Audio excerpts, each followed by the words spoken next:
হযরত ওমর তো বিপদে পড়ে গিয়েছে। যুবক এসে বলছে আর দেরি করা যাবে না। রাসূলের রওজায় গিয়ে কান্দে আর বলে, ইয়া রাসূলুল্লাহ, এই যে আওলাকে সে পাগল বেশে তোমার পাগলা তোমার দরবারে দাঁড়াইছে, আর জীবনে সালাম দিতে পারবো না, আর তোমার দরবারে দাঁড়াইয়া সালাম দিতে পারবো না। ওমর আমাকে এখন হত্যা করবে। কোরআনে কারীমের সূরা ইব্রাহিমের প্রথম আয়াতের কিছু অংশ তিলাওয়াত করেছি। এখানে আল্লাহ বলেছেন আলিফ লাম রা, এরপরে বলছেন কিতাবুন। এটা মানে কোরআন এমন একটা কিতাব, আনজালনাহু ইলাইকা, রাসূল যেটা আপনার প্রতি অবতীর্ণ করেছেন আপনার রব। এর কাজ কি? এই কোরআন দিয়ে আপনি কি করবেন? যে কোরআন আল্লাহ আপনাকে দিলেন, এই কোরআন দিয়ে কি মসজিদে ইমামতি করবেন? এই কোরআন দিয়ে কি তাবিজ কবজ দিবেন? এই কোরআন দিয়ে কি খতম পড়বেন? আল্লাহ বলছেন কোরআন দিয়েছি লিতুখরিজান নাসা মিনাজ যুলুমাতি ইলান নূর। কোরআন দিয়েছি, এটা একটা ম্যাগনেটিক লাইট, বাস্তবিক একটা চুম্বক, যা সমাজের অন্ধকারাচ্ছন্ন সমাজকে আলোর পথ দেখাবার জন্য, আলোকিত করবার জন্য একমাত্র কেবলমাত্র শুধুমাত্র একটাই কিতাব, যার নাম আল কোরআন। এই কিতাব আল্লাহ রাসূল পাককে দিয়েছেন সমাজ থেকে অন্যায় অনাচারকে দূর করে এই সমাজে সম্প্রীতি মৈত্রী শান্তি প্রতিষ্ঠা করবার জন্যে আল্লাহ তাআলা দিয়েছেন আল কোরআন। কিন্তু আমরা যারা আছি আজকে, আমাদের কাছে কোরআন আছে এটা ঠিক, কিন্তু কোরআন কি এটা আমরা বুঝতে পারিনি। সবার ঘরেই কম বেশ একাধিক কোরআনের কপি আছে। কোরআন এটা জীবন্ত মুজিজা, এখান থেকে আমি এবং সমাজ কোনো উপকৃত হচ্ছে না। কোরআনকে বানিয়েছি এটা মক্তবে বাচ্চাদের পড়াবার বই, কোরআন বাচ্চারা মক্তবে পড়ছে, আর আমরাও বুঝে ফেলেছি যে কোরআন এটা মক্তবে পড়ার বই, এটা কলেজ ইউনিভার্সিটির কিতাব না, এটা ছোট।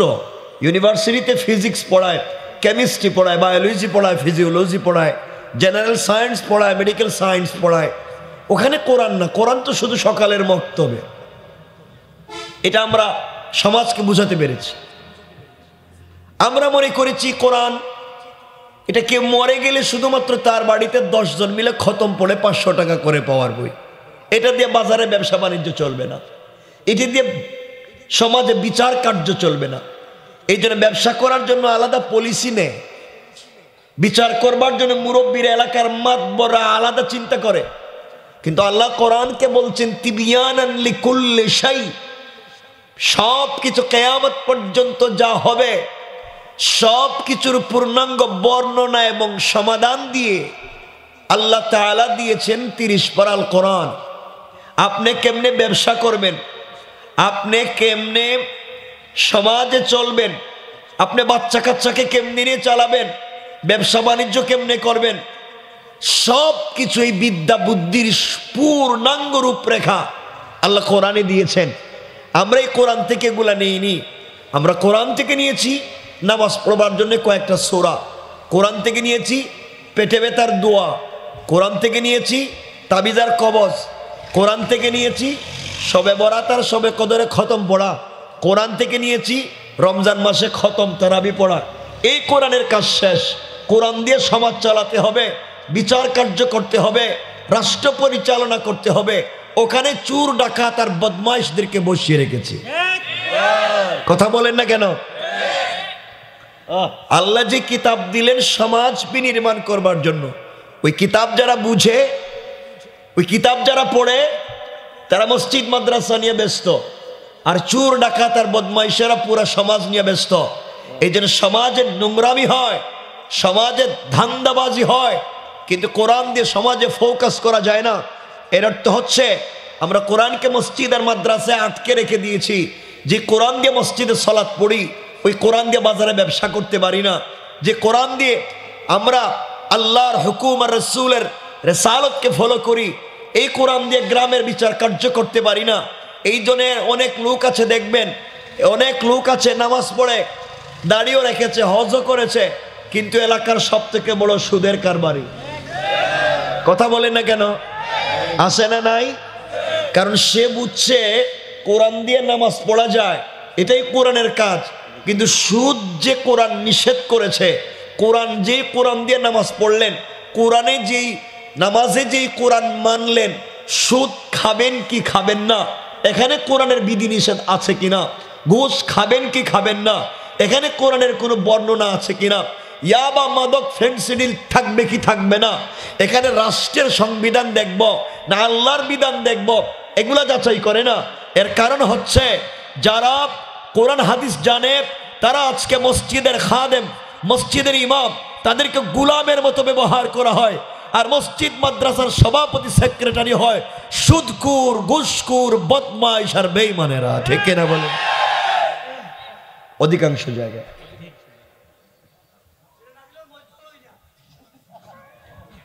সমাজ এইভাবেই খারাপ হচ্ছে। কারণ আমরা কথা বুঝেন, আমরা একথা আমরা চিন্তা করে সিদ্ধান্ত নিয়ে ফেলেছি মাদ্রাসায় দাওরায় হাদিস পড়ি অথবা কামিল করি, এরপরে আমার দায়িত্ব, আমার কাজ মসজিদের খিদমত অথবা মাদ্রাসার খিদমত, আমার কাজ না বাজার দেখাশোনা করা। অথচ রসুলে পাক মসজিদে নববীর ইমাম ছিলেন, রসুলে পাক মসজিদে নববীর খতিব ছিলেন, রসুলে পাক মসজিদে নববীর মুতাওয়াল্লি ছিলেন, রসুলে পাক মদিনার বাজারের বড় ব্যবসায়ী ছিলেন, উনিও ছিলেন, ওনার সাহাবায়ে কেরামও ছিল, রসুলে পাক বাজারের সভাপতিও ছিলেন, সপ্ত রসুল ছিলেন। এই রসুল যেমন ইমামতি করলেন, ওই রসুল বাজার চালাইলেন, ওই রসুল সামাজিক সংগঠন হিলফুল ফুজুল করলেন, ওই রসুল নিজে বিচার কার্য মসজিদে এনে করতেন। রসুল যদি কোরআনের কনসেপ্টকে নিজের মধ্যে এবং মদিনার সমাজে প্রতিষ্ঠা করতে পেরেছেন, আপনি আর আমি পারি না। এর ব্যর্থতার কারণ হচ্ছে আমরা আমাদের জায়গা থেকে, আমরা আমাদের মিম্বর থেকে দাঁড়িয়ে সমাজে সত্য উচ্চারণ করতে পারি না। কারণ করলে তো আমার চাকরি থাকবে না। তো আপনি চাকরি করেন কেন? আমার কথা কি আপনারা বুঝতে পারছেন? হয়তো আমি বেশি সময় কথা বলতে পারবো না। এক নাম্বার, আমি নিজে অসুস্থ, অনেক অসুস্থ, আমি দেশে ছিলাম না, লম্বা সময় দেশের বাইরে ছিল। 2 নম্বর হইল মাইক্রোফোনে আমাকে মারাইয়া দিতেছে। এটার আওয়াজটা একটু শক্ত লাগে না?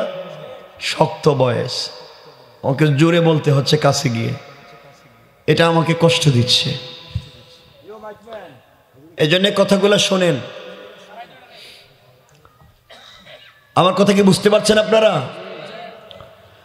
অনেক লোক আছে দেখবেন, এটা কি মসজিদ? মসজিদ। অনেক লোক আছে দেখবেন মসজিদের তাসবিহ পড়ে, এক্সট্রা সুন্নত নফল নামাজও পড়ে, ওই বেচারা এই বাজারের দোকানে গিয়ে ওজনে কম দেয়। কথা বলেন না কেন? আছে না নাই? এই গ্রামে, আপনাদের গ্রামে খবর নেন, অনেক লোক আছে 5 ওয়াক্ত নামাজি দাড়িওয়ালা, কিন্তু খবর নিয়ে দেখেন এলাকার সব থেকে বড় সুদের কারবারি। আছে না নাই? কারণ কি? তার মধ্যে এই কনসেপ্টটুকু নাই যে কোরআন দিয়ে আমি সালাত পড়ছি, কোরআনে সুদ সম্পর্কে কোনো বিধান আছে কিনা, এটা আমাকে মানতে হবে কিনা। নামাজ যেভাবে ফরজ, সুদ ছেড়ে দেওয়া ফরজ। নামাজ যেভাবে ফরজ, ঘুষ ছেড়ে দেওয়া ফরজ। অনেক যুবক আছে জুম্মার নামাজে মসজিদে আসে কিন্তু পকেটে তার বাবা আছে, ইয়াবা পকেটে। ওয়াজে আসে, এখন ওয়াজে আইসা বন্ধু বান্ধবের কাছে ইয়াবা বিক্রি করে। আমি সত্য বলতেছি কিন্তু।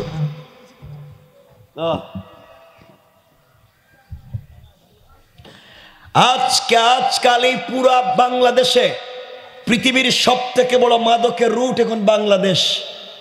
এত বেশি মাদক এটা কোনো সাবজেক্টই না। মাদক মানে কি? এটা নর্মাল জিনিস।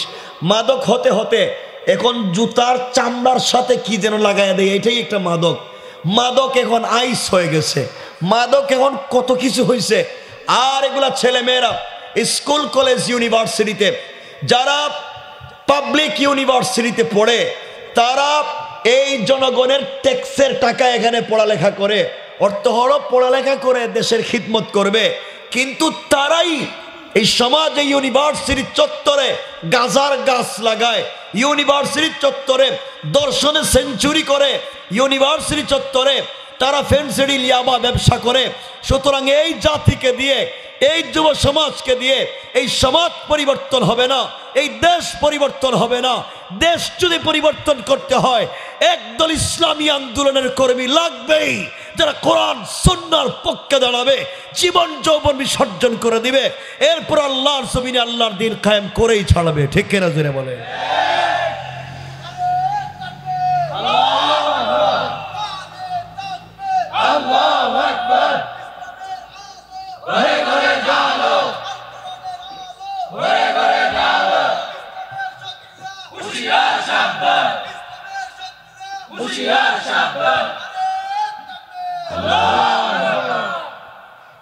আমার কথা কি বুঝছেন আপনারা?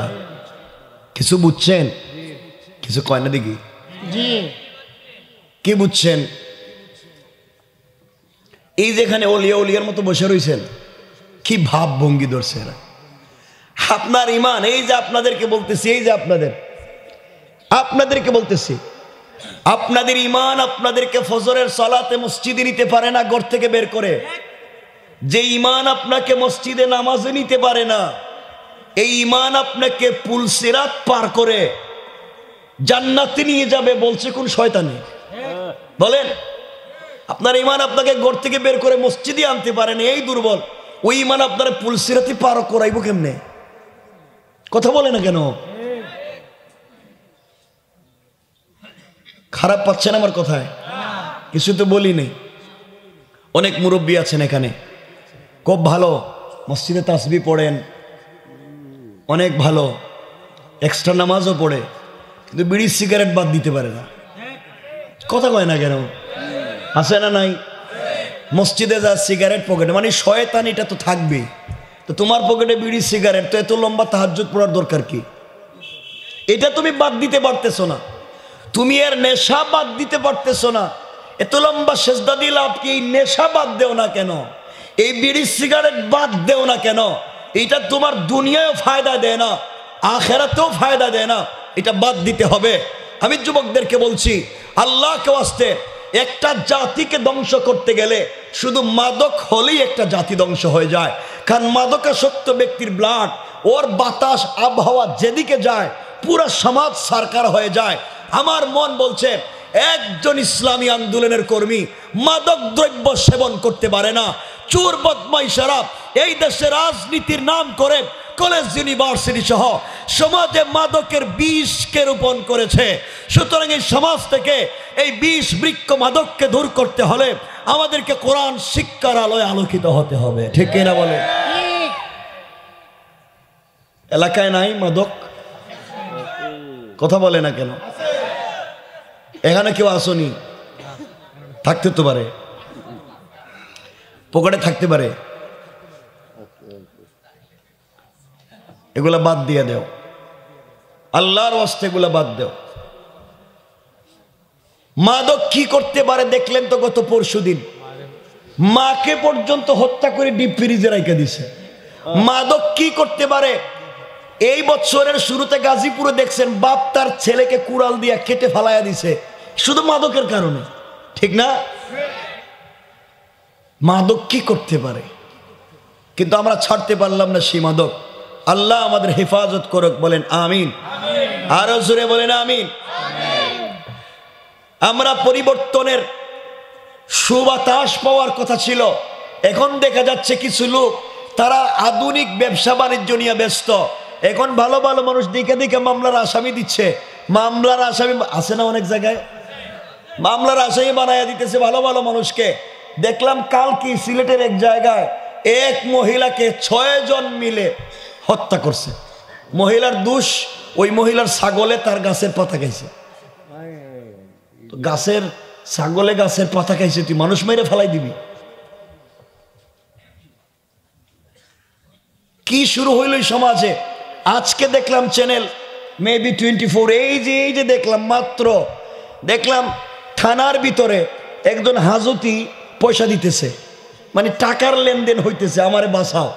সমাজটা কোথায় চলে গিয়েছে?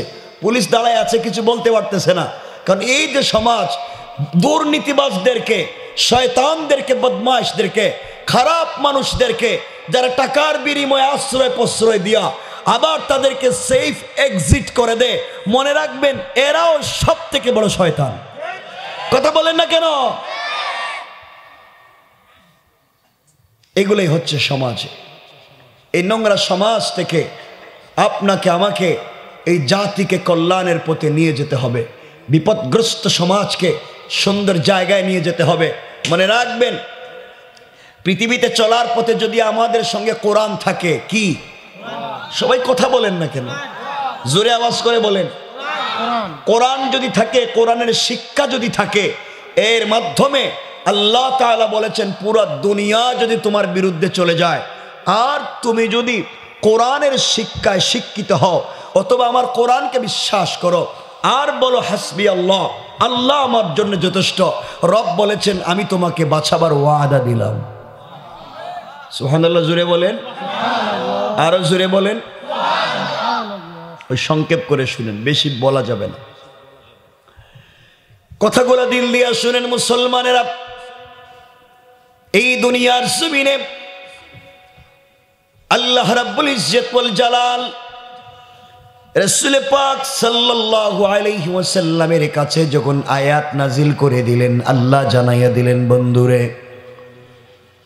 ওয়ানজির আশিরাতাকাল আকরাবিন, আল্লাহ জানাইয়া দিলেন, বন্ধু আমার, তোমার আশেপাশে আত্মীয় স্বজন যারা আছে তাদের কাছে তুমি কোরআনের দাওয়াতটুকুন পৌঁছে দাও, তাওহীদ আর রিসালাতের দাওয়াতটুকুন তাদের কাছে পৌঁছে দাও।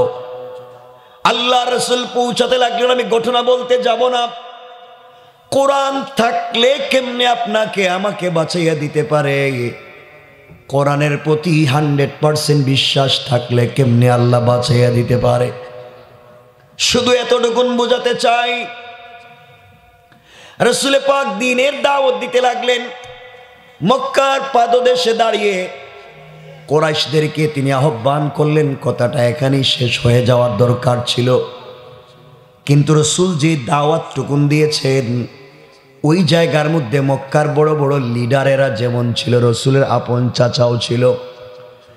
আমি শুধু বোঝাতে চাই, ওই সময় আবু লাহাব দাঁড়িয়ে বলছিল, তাব্বান লাকা ইয়া মুহাম্মদ আলিহাদা জামাতানা দাওতানা, ও মুহাম্মদ ইবনে আব্দুল্লাহ, এই কথাগুলোই তাওহীদ আর রিসালাতের দাওয়াতের জন্য কি, দাওয়াত দেওয়ার জন্য কি আমাদেরকে জমা করছো?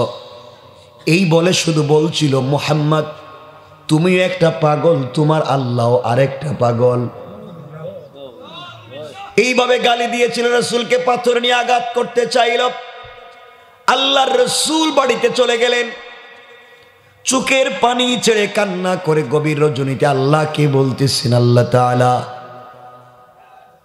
কেউ যদি আমাকে গালি দেয় আল্লাহ আমার যায় আসে না, কেউ যদি আমাকে গালি দেয়, আমাকে আঘাত করে আমার যায় আসে না। হে আল্লাহ তাআলা, আমার আপন চাচা তোমাকে গালি দিয়েছে, আমার সহ্য হয় না, আমার কষ্ট হচ্ছে। আল্লাহ রাব্বুল ইজ্জত ওয়াল জালাল বুঝাতে চাইলেন, বন্ধু আমার, কেউ যদি আমি আল্লাহকে গালি দেয়, কেউ যদি আমার কোরআনের বিরুদ্ধে দাঁড়াইয়া যায়, আমার যায় আসে না। সারা দিন যদি আমি আল্লাহকে গালি দেয়, আমার কিছু যায় আসে না। কিন্তু কেউ যদি আমার বন্ধু হাবিবুল্লাহ মুহাম্মদ সাল্লাল্লাহু আলাইহি ইসলামকে কষ্ট দেয় আর গালি দেয়, আমি আল্লাহ সহ্য করতে পারি না, আমি আল্লাহ আর সহ্য হয় না। কেউ যদি আমার রাসূলকে কষ্ট দেয়, আমার সহ্য হয় না। এই বলে আল্লাহ কোরআনের একটা সূরা নাজিল করলেন, ওটাও আলোচ্য বিষয় না। আল্লাহ তাব্বাত ইয়াদা আবি লাহাব নাজিল করলেন, সেটা বুঝাতে চাই না। আবুল আহাব ধ্বংস, সব ধ্বংস, এটা ঠিক। কিন্তু এই সূরার মধ্যখানে একটা আয়াত পড়ছেন, আল্লাহ বলছেন ওয়ামরাআতুহু হাম্মালাতাল হাতাব। আল্লাহ রাব্বুল ইজ্জত ওয়াল জালাল বলছেন, ইয়া রাসূলুল্লাহ, ইয়া হাবিবাল্লাহ, ও পয়গম্বর আরবি, আমি শুধু আবুল আহাবকে ধ্বংস করে দিয়েছি তা নয়, ওই মহিলাকেও ধ্বংস করে দিয়েছি। ওয়ামরাআতুহু হাম্মালাতাল হাতাব, যেই মহিলা হাম্মালাতুন, হাম্মালাতুন শব্দের দুটা ব্যাখ্যা মুফাসসিরিনে কেরাম দিয়েছেন। এক নাম্বার, যেই মহিলা জঙ্গল থেকে কাটাওয়ালা কাঠ বহন করে এনে দ্বীনের দাওয়াত না দেওয়ার জন্য আপনার রাস্তায় ফেলে দিয়ে ডিস্টার্ব করতো, ওই মহিলাকে ধ্বংস করলাম।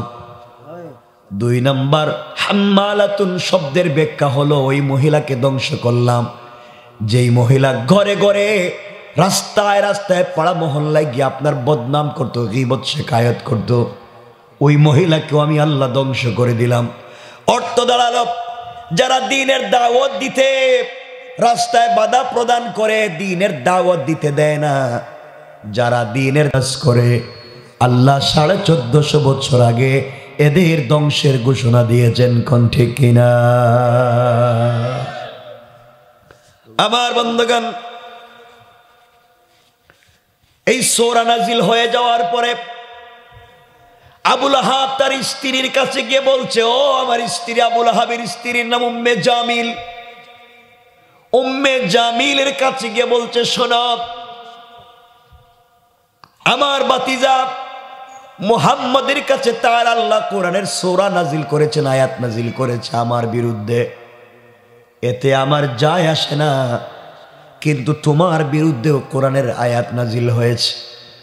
কারণ উম্মে জামিল এবং আবুল আহাব একদিকে রাসূলের চাচা, অপর দিকে আবুল আহাব রাসূলের বিয়াই। কারণ উম্মে জামিলের আবুল আহাবের 2 ছেলে উতবা এবং উতাইবার কাছে রাসূলের 2 মেয়ে যায়নাব এবং রুকাইয়াকে বিয়ে দিয়েছিলেন নবুয়তের আগে। কথাটা ভালো করে শুনবেন। উম্মে জামিলের কাছে আবুল আহাব বলতেছে, তোমার 2 ছেলের শ্বশুরের কাছে তোমার বিরুদ্ধে তার আল্লাহ কোরআনের আয়াত নাজিল করেছে, তোমার বিরুদ্ধে।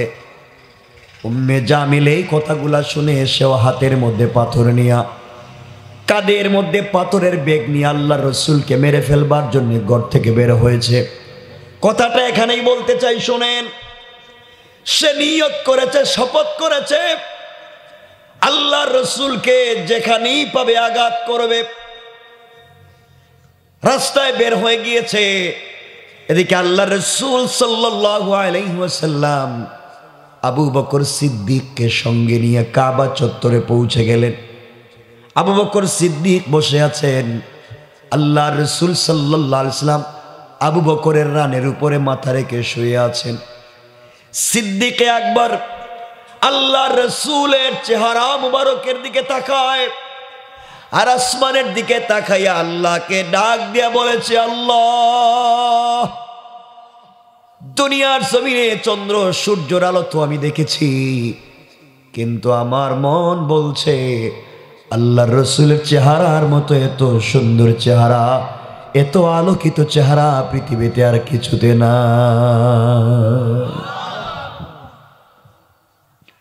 এমন সময় আবু বকর তাকিয়ে দেখলেন একজন মহিলা হাতির মধ্যে পাথর নিয়ে আসতেছে তাকে মেরে ফেলবার জন্য, আল্লাহ রসুলকে মেরে ফেলবার জন্য। ডাক দিয়ে বলছেন, ইয়া রাসূলুল্লাহ, ইয়া হাবিবাল্লাহ, ও পয়গম্বর আরবি, আপনাকে মেরে ফেলতে চাই একজন মহিলা। আপনি বললে, আপনি অনুমতি দিলে আমি তাকে আঘাত করে আসি। আল্লাহ রসুল বললেন, না আবু বকর, কাউকে আঘাত করা যাবে না।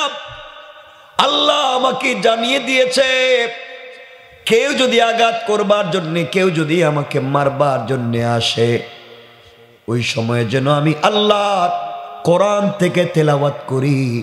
আল্লাহ বলছেন ওই তেলাওয়াতের মাধ্যমে তিনি আমাকে হেফাজত করে দিবে। উম্মে জামিল আস্তে আস্তে করে আল্লাহর রসুলের কাছে চলে এসেছে।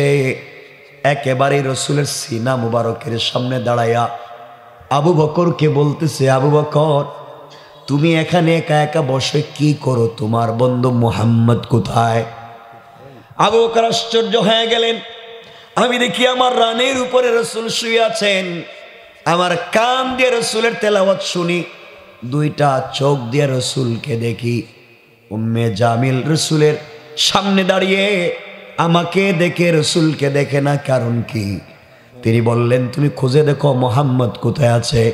উম্মে জামিল কাবা চত্বর খুঁজে রসুলকে না পেয়ে আবার রসুলের সিনার সামনে দাঁড়াইয়া আবু বকরকে বলতেছে, আবু বকর বলো না, মুহাম্মদকে তো পেলাম না, আমি যদি তাকে কোথাও পাই আঘাত করে মেরে ফেলব। এমন সময় এই কথাগুলা বলে উম্মে জামিল যখন চলে গিয়েছে, আল্লাহর রসুল উঠে গেলেন। আবু বকর রসুলকে জড়িয়ে ধরলেন, চোখের পানি ছেড়ে বলছেন, রসুল আল্লাহ আপনার কাছে আমি জানতে চাই, উম্মে জামিল আমাকে দেখলো, আপনাকে দেখলো না, ব্যাপার কি? অথচ আপনার সামনে দাঁড়ায়া আল্লাহর রসুল বলছেন, আবু বকর রে, আল্লাহ তাআলা আমাকে জানাইয়া দিয়েছেন, কোন কাফের, কোন জালেম, কোন অন্যায়কারী যখন আমাকে আঘাত করবার জন্য আসবে, ওই সময় যেন আমি কোরআন থেকে তেলাওয়াত করি। আল্লাহ তাআলা জানাইয়া দিয়েছেন, হিজাবাম মাসতুরা, আকাশ থেকে একটা গোপন পর্দা পাঠাইয়া ওই কাফের আর আমার মধ্যখানে আমার আল্লাহ পার্টিশন সৃষ্টি করে দেয়। পড়েন সুবহানাল্লাহ। আল্লাহ রসুলকে আল্লাহ বাঁচাইয়া দিলেন শুধু আল্লাহর প্রতি বিশ্বাস থাকবার কারণে আর কোরআনের তিলাওয়াতের কারণে। আজ যদি আমরা আল্লাহর প্রতি অগাধ বিশ্বাস রাখতে পারি আর সঙ্গে কোরআনের তেলাওয়াত রাখতে পারি, পৃথিবীর যত জালেম, পৃথিবীর যত নাফরমান শয়তানেরা আমাদেরকে কষ্ট দেওয়ার চেষ্টা করবে, কোরআন সুন্নাহর বিরুদ্ধে দাঁড়াবে, আল্লাহ তাআলা আমাদেরকে এবং কোরআনকে হেফাজত করে দিবেন। কোন ঠিক কিনা? জোরে বলেন ঠিক কিনা? এই জন্য আপনাকে আমাকে কোরআন ফলো করতে হবে, কোরআনকে মেনে নিতে হবে, কোরআনের প্রতি আমাদের বিশ্বাস নিয়ে আসতে হবে, কোরআনকে 100% আমাদের পুরো লাইফে, কমপ্লিট লাইফে প্রতিষ্ঠা করতে হবে। কোরআন আজকে আমাদের লাইফে না, কোরআন আমাদের বাস্তব লাইফে নাই। এই জন্য আমরা বিপদগামী হচ্ছি, সময় সময় আমরা খারাপ পথে চলে যাচ্ছি। এই জন্য আল্লাহর ওয়াস্তে আমরা কোরআন সঙ্গে রাখতে পারবে তো ইনশাআল্লাহ? জোরে আওয়াজ করে বলেন না ইনশাআল্লাহ? আরো জোরে বলেন না ইনশাআল্লাহ? কোরআন ছাড়া আমাদের বাঁচবার বিকল্প কোনো রাস্তা নেই। এই জন্য মুসলমানেরা কথাগুলা দিল দিয়া শুনেন কি বলতে চাই। আল্লাহর রাসূল সাল্লাল্লাহু আলাইহি ওয়াসাল্লাম বলে দিয়েছেন, আল্লাহ তাআলা কোরআনে কারীমের 19 নম্বর পারা 25 নম্বর সূরা আল ফুরকানের 65 নম্বর আয়াতে আল্লাহ জানিয়ে দিয়েছেন আমার রাসূলকে। আল্লাহ বললেন, ওয়াল্লাযীনা ইয়াকুলুনা রব্বানা সরিফ আন্না আযাব জাহান্নাম ইন্না আযাবাহা কানা গরামা। আল্লাহ রাব্বুল ইজ্জত ওয়াল জালাল বলছেন, মুসলমানেরা সাকারাত শুরু হয়ে যাওয়ার আগে, গারগারা শুরু হয়ে যাওয়ার আগে, কবরে চলে যাওয়ার আগে, মালাকুল মউত আজরাইল পৌঁছে যাওয়ার আগে আমার যেই বান্দা গোটা জিন্দেগির অপরাধের জন্য আল্লাহর কাছে তওবা করবে, ক্ষমা চাইবে, আল্লাহ রাব্বুল ইজ্জত ওয়াল জালাল বলে দিয়েছেন, বান্দারে তুমি তওবা করতে দেরি হবে, আমি আল্লাহ তোমাকে মাফ করে দিতে দেরি হবে না। পড়েন সুবহানাল্লাহ, আল্লাহু আকবার বলেন। কিন্তু আজকে আমরা আল্লাহর কাছে চাইতে পারি না। কিভাবে আমাদেরকে সমাজে চলতে হবে, কিভাবে সালাত পড়তে হবে, কিভাবে কোরআন শিখতে হবে, কিভাবে মানুষের সাথে ভালো আচরণ করতে হবে, এই সবগুলো আমরা ভুলে গিয়েছি, এই পথই আমরা ভুলে গিয়েছি। অথচ ইসলাম যদি সমাজে প্রতিষ্ঠিত থাকতো, দিন যদি সমাজে প্রতিষ্ঠিত থাকতো, ইসলাম যদি আমাদের সকলের ঘরে ঘরে থাকতো, ইসলাম যদি আমাদের বাস্তব লাইফে থাকতো, আল্লাহর ভয়, কিয়ামতের দিনে আল্লাহর সামনে জবাবদিহিতার ভয় যদি আমাদের ভিতরে থাকতো, এই সমাজে আমরা ফিতনা করতে পারতাম না। বলেন পারতাম না? এই জন্য আমাদের ভিতরে জবাবদিহিতার ভয় লাগবে। আল্লাহর জবাবদিহিতার ভয় যদি ঢুকে যায়, এই মানুষ অন্যায় করতে পারে না, এই মানুষ খারাপ পথে যেতে পারে না, এই মানুষ খারাপ কাজ করতে পারে না, যদি তার ভিতরে জবাবদিহিতার ভয় থাকে। কিন্তু আমাদের ভিতরে জবাবদিহিতার ভয় নাই। আল্লাহকে তো ভয়ই করি না। আমরা নামাজ পড়ে বের হয়ে চুরি করি, নামাজ পড়ে বের হয়ে মিথ্যা কথা বলি, নামাজ পড়ে বের হয়েই আমরা জেনা করি, খারাপ কাজ করি। ভয় নাই যে আমাকে মরে যেতে হবে, আমাকে মরতে হবে, আল্লাহর সামনে দাঁড়াতে হবে, আমাকে আল্লাহর সামনে কি জবাব দিতে হবে, এই চিন্তাটুকু আমাদের ভিতরে নাই। এই জন্য আমরা সময় সময় খারাপ পথে চলে যাচ্ছি। এই জন্য আমাদেরকে চলার পথে লাগবে আল কোরআন। কি লাগবে? সবাই বলেন কি লাগবে? আমি খুব লম্বা কথা বলবো না, খুব জোরে শক্ত করে কথাগুলো বলতেছি, বুঝতেছেন আপনারা? আমি খুব বেশি কথা বলবো না, একবারে কম, মনোযোগ দিয়ে কয়েক মিনিট শোনেন। সুতরাং জবাবদিহিতার ভয় ঢুকলে আল্লাহ তাআলা কিভাবে পরিবর্তন করতে পারেন মানুষকে শোনেন।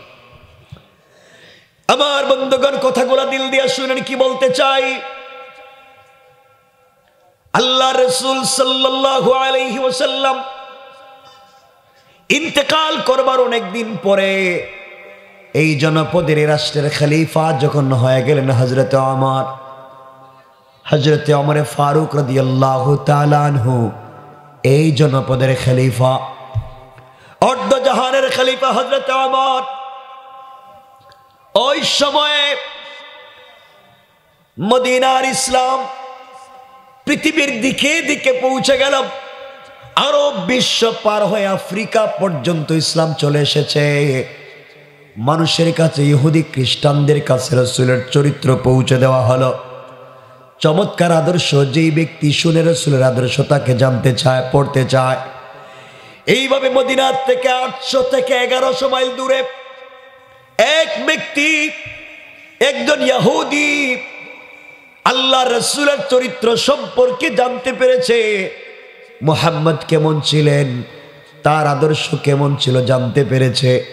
জানবার পর একজন মুসলমান থেকে কোরআন নিয়ে কোরআন পড়েছে, কোরআন গবেষণা করেছে। এক পর্যায়ে ওই ব্যক্তি সিদ্ধান্ত নিয়েছে, মুহাম্মদ যদি এত আমানতদার সচ্চরিত্রবান ভালো মানুষ হয়, মুহাম্মদ যদি এত সচ্চরিত্রবান আমানতদার ভদ্র ভালো মানুষ হয়ে থাকে, যার জীবনে কোনোদিন মিথ্যা কথা বলে নাই, যার 63 বৎসরের জীবনে কোনো মিথ্যা কথা বলে নাই, আমরা এমন একজনকে নেতা মানি, আমরা এমন একজনকে আমাদের আদর্শ মানি, আমাদের লিডার তার জিন্দেগিতে কোনোদিন মিথ্যা কথা বলে নাই। আর আজকে রাস্তাঘাটে আমরা এমন এমন মানুষের পক্ষে স্লোগান দেই আমাদের লিডার মনে করি, যার সকালে ঘুম থেকে উঠে ঘুমাতে যাওয়া পর্যন্ত মিথ্যা, চুরি, ডাকাতি, জিনা, বদমাইশি ছাড়া আর কিছুই করতে পারে না। ঠিক কিনা জোরে বলেন?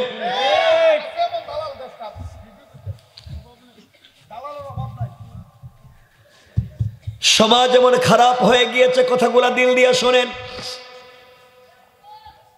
এক পর্যায়ে ওই যুবক আল্লাহর গোলাম কালিমা পড়ে মুসলমান হয়েছে, শুধুমাত্র রাসূলের চরিত্রের কথা শুনে কালিমা পড়ে মুসলমান হয়েছে।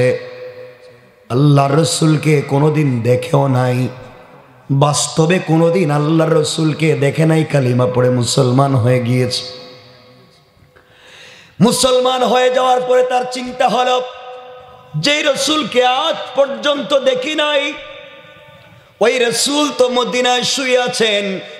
আমি যদি মদিনা পর্যন্ত পৌঁছে যেতে পারি, তার রওজার সামনে দাঁড়াইয়া চোখের পানি ছেড়ে যদি কান্না করে দোয়া করি, তাকে সালাম জানাই আর বলি, ইয়া রাসূলুল্লাহি ইয়া হাবিবাল্লাহ, পয়গম্বরে আরবি, আমি আপনার একজন পাগলা উম্মত, আপনাকে কোনোদিন দেখি নাই, না দেখে আপনার চরিত্রের কথা শুনে কালিমা পড়ে মুসলমান হয়েছি। ইয়া রাসূলুল্লাহ, আপনাকে ভালোবেসে মদিনা পর্যন্ত চলে এসেছি, আপনি কি কিয়ামতের দিন আমাকে ভুলে যাবেন? ইয়া রাসূলুল্লাহ, আপনাকে ভালোবাসি, কিয়ামতের দিনে আমাকে ভুলে যায়েন না, আখিরাতে আমাকে ভুলে যায়েন না, ওই সময় কেউ কাউকে মনে রাখবে না, আপনি আমাকে ভুলে যায়েন না। আমি যদি রাসূলের সামনে গিয়ে কথাগুলা বলতে পারতাম রওজায়, এই চিন্তা করেই মোহাব্বত থেকে, এই ভালোবাসা থেকে, ভালোবাসা তো এমন হওয়া চাই, মোহাব্বত তো রাসূলের প্রতি যদি ভালোবাসা হয়, ভালোবাসা আমাদের কেমন হওয়া দরকার, যেই ভালোবাসার মাধ্যমে জান্নাত পর্যন্ত পৌঁছে যাওয়া যায়। আমাদের আজকালকের ভালোবাসা শুধু জবানে, বাস্তব লাইফে ভালোবাসা নাই।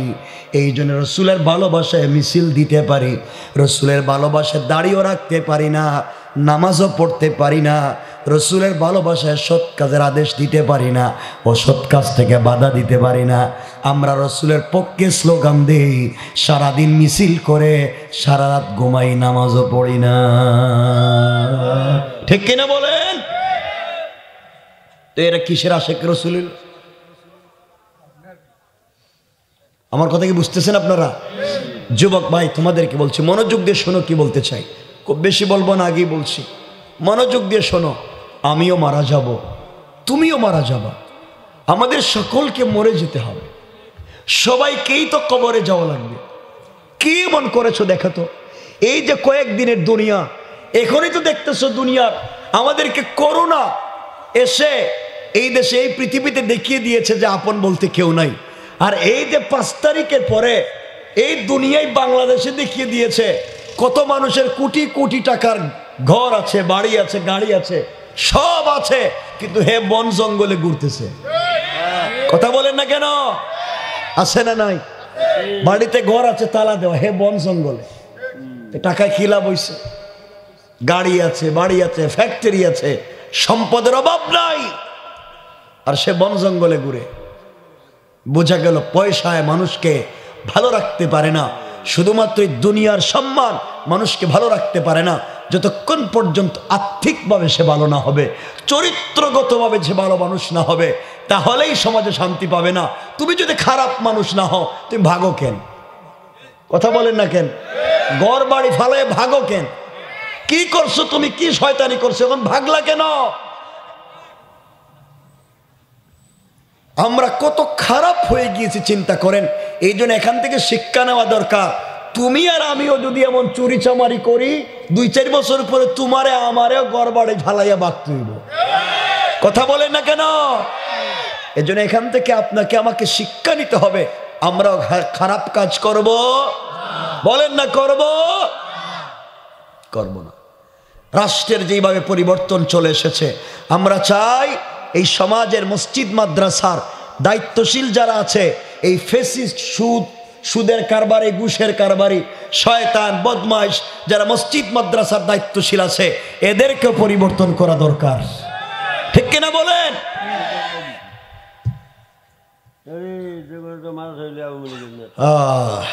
সমাজ এত খারাপ হইছে এখন। কি তা আগে দেখছেন গ্রামে কেউ বিচার করতে, মুরব্বী, এমন মুরব্বী আছে যে 500 টাকা পাইলে পুরো বিচার শুদ্ধ খায় ফেলা, এদিকের বিচার এদিকে দিয়ে দেয়।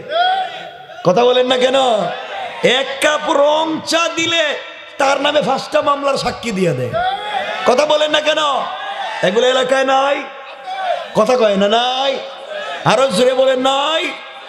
কত খারাপ। দেখবেন দাঁড়িয়েও আছে, হাতে তসবি নিয়ে গ্রামের পঞ্চায়েতের বিচারে বইছে, কিন্তু আগে ভাষ্য লইয়া লইছে, ভাষ্য যেদিকে লইছে সেদিকেই বিচারের রায় দিতেছে। এগুলো আসেনি এলাকায়? এখানে কেউ আসনি? নাই। আর থাকতে তো পারে, থাকলে এখন কি কইব নাকি যে আমি হে কামলা?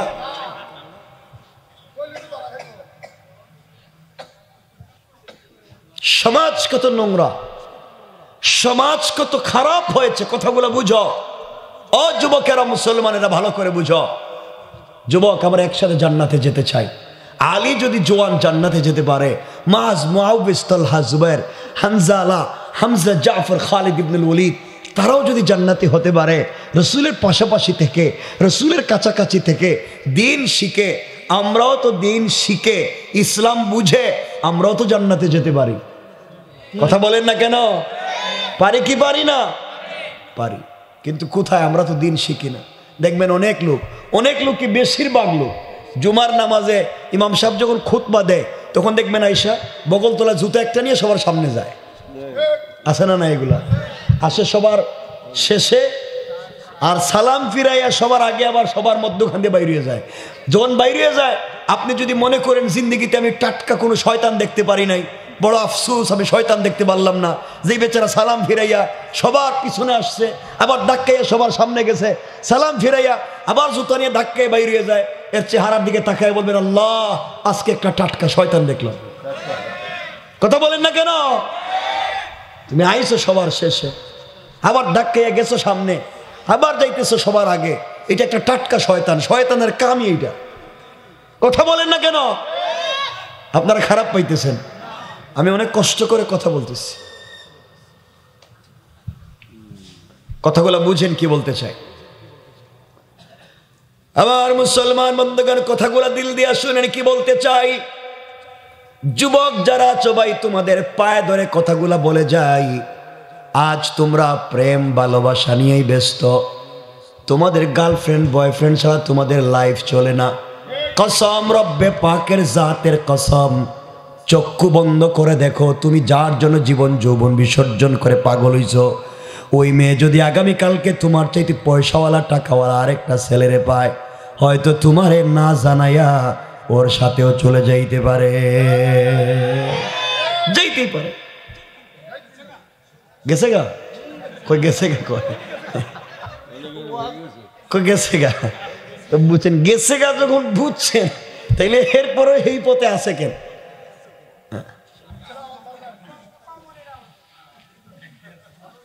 যুবক, কি তুমি পাইছো এখানে? কি মজার স্বাদ পাইছো? কি মজার স্বাদ পাইছো? এখানে কিচ্ছু নাই, দুনিয়াটা ধোঁকা। যার পিছনে তুমি দৌড়াচ্ছ, জীবন যৌবন বিসর্জন করতেছ, যার জন্য এত কিছু, আজকে এই মেয়েকে ভালোবাসতে গিয়া মায়ের সাথে খারাপ আচরণ করতেছ, বাবার সাথে খারাপ আচরণ করতেছ। এই মেয়েকে তোমার গড়ে আনার জন্য মা বাপের মুখে চুনকালি দিয়েছ, পুরো বংশের মুখে চুনকালি দিয়া ওই মেয়েরে আনতে চাও। এই মেয়ে গড়ে এসে দেখেন মা বাপের সঙ্গে ভালো আচরণ করে না, এক পর্যায়ে এই মেয়ের কারণেই এই ভালো ছেলেটা তার মা বাপ থেকে আলাদা হয়ে যায়। কথা বলেন না কেন? বৃদ্ধ মা বাপ কষ্ট করে লাইফে। আর ছেলে বিদেশে যাওয়ার আগে মারে কয়, মা তোমার ডায়াবেটিসের কি অবস্থা? মা আমি আছি। বাপকে বলে, বাপ তোমার টেনশন নাই। বিদেশে গিয়া এর বউ যা কয় এই কথাই শুনে অ্যাকাউন্ট করছে শ্বশুর বাড়ি, টাকা পাঠায় শ্বশুর বাড়ি। এগুলা কি মুরাদপুরে আছে নাকি? মুরাদনগরে আসেনি? আসেনি এগুলা? বেশি? এটা কইতেছে বেশি আছে। মারে এখন মা কয় না, মারে কয় বুড়া। ছোট ভাই টেলিফোন দিয়ে বলছে, ভাই এবারে এসএসসি পরীক্ষাতে আমি গোল্ডেন জিপিএ 5 পাইছি, আমার একটা 1.5 ব্যাটারি মোবাইল দিলেই বিদেশ থেকে একটা মোবাইল পাঠাও, মানিয়ে নালো। কার কইস না, রাত দিন তোদের জন্য গাদার মতো বিদেশে কাজ করতে করতে জিন্দগি শেষ, তোদেরকেই তো খাওয়াইলাম, আর তোমরা চাইতেই আসো। কিছুক্ষণ পরে শালি ফোন দিয়ে বলছে, দুলা ভাই আমার একটা আইফোন। কথা বলেন না কেন? Thank you. এই যে আমি দিতেছি তো। কথা বলেন না কেন? এখন কই দিতেছে তো।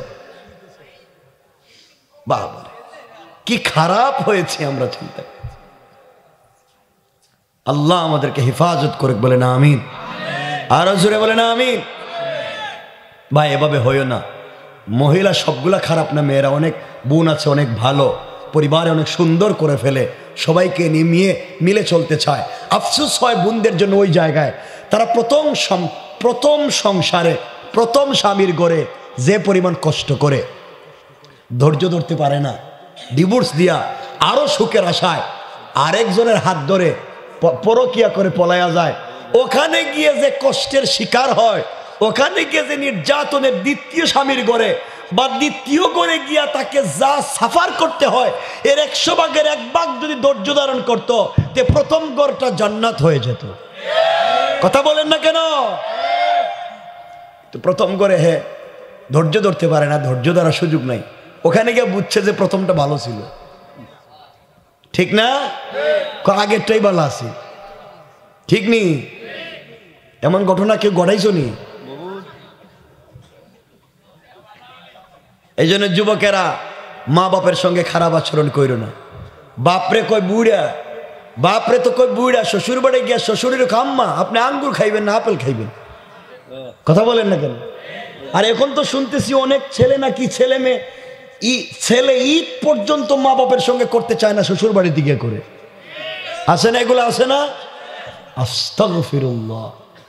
মনে হইতে তার শ্বশুর তারে জন্ম দিছে। আরে বাবা, স্ত্রীকে আজকে ডিভোর্স দিয়ে দিলেই তার মা বাপের সঙ্গে সম্পর্ক শেষ। আর তোমার মা বাপ, আল্লাহ কোরআনে বলছেন ওয়া কাদা রাব্বুকা আল্লা তা'বুদু ইল্লা ইয়্যাহ, একমাত্র যদি কেউ আমার ইবাদত করো, আমাকে যদি এক মানো, ওয়াবিল ওয়ালিদাইনি ইহসানা, আমাকে এক মানার সাথে সাথে পৃথিবীতে ইহসান করলে মা বাপের, আমাকে এক মানার পরে ইহসান করলে মা বাপের। কে বলতেছেন? আল্লাহ বলতেছেন আমার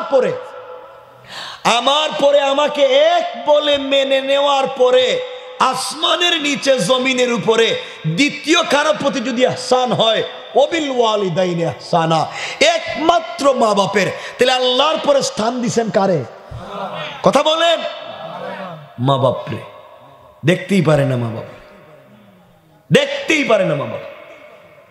কোরআনের যত জায়গায় বুঝো, কোরআনের যত জায়গায় আল্লাহ নিজের কথা বলছেন, মা বাপের কথা বলছেন। আরেক জায়গায় গিয়ে আল্লাহ বলছেন আনিশকুরলি, তোমরা আমার শুকরিয়া আদায় করো। সাথে সাথে বলছেন ওয়ালি ওয়ালিদাইয়া, আমার শুকরিয়া আদায় করার সাথে সাথে আরো দুইজনের করো, হেরা মা বাপ। সুবহানাল্লাহ বলেন না? কি জিনিস চিন্তা করেন, কোরআনে আল্লাহ বলছে। আর এই মা বাপরে আপনি দেখতে পারেন না। জান্নাত খোঁজার জন্য পিসাবের এখানে গিয়া, পিসাবের বাড়িতেও অনেক হাদিয়া তুফা গিফট উপহার উপঢৌকন সব নিয়ে যায়। আমি শুনছি বিদেশ থেকে 1 লাখ 2 লাখ টাকা পিসাব হুজুরে হাদিয়া দেয়, কিন্তু নিজের মারে 500 টাকাও দেয় না। কথা বলেন না কেন? কেন? তোমার মা বাপ তো তোমার পৃথিবীর সব থেকে বড় দামি জিনিস। আল্লাহ বলছেন আল জান্নাতু তাহতা আকদামিল উম্মাহাত, জান্নাত তো মা বাপের পায়ের নিচে, ওখানে মায়ের পায়ের নিচে।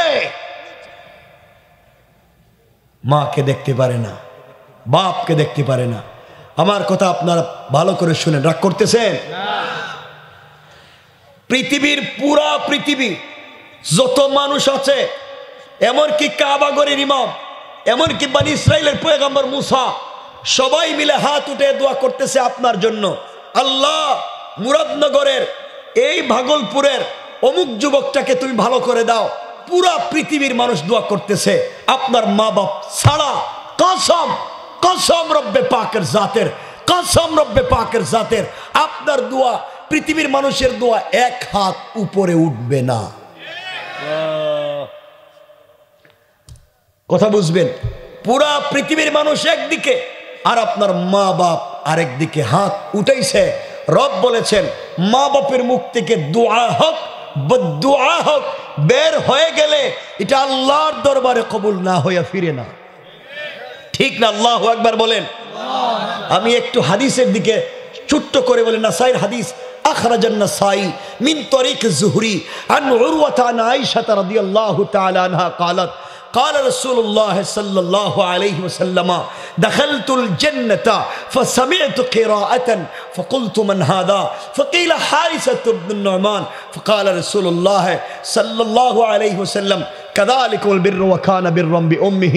رسول মেরাজের রজনীতে জান্নাতুল ফিরদাউসে ঢুকলেন, গিয়া শুনেন জান্নাতুল ফিরদাউসের ভিতরে কে চমৎকার করে কোরআন শরীফ তিলাওয়াত করে। এই আওয়াজে বললে ওয়াজ রাখা দিব। আমি বহুত কষ্ট করে কথা কইতেছি। সুবহানাল্লাহ জোরে বলেন। রাসূল জিবরিল আমিনকে বলছেন জিবরাইল বলো আমার আগে কেউ জান্নাতে আইছে? জিবরাইল বলছেন ইয়া রাসূলুল্লাহ না, আপনার আগে তো কেউ আয় নাই। কথা হলো কোরআন তিলাওয়াত করে কেডা এত সুন্দর করে? জিবরাইল বলছেন ইয়া রাসূলুল্লাহ আপনি শুনেন তিলাওয়াত কার।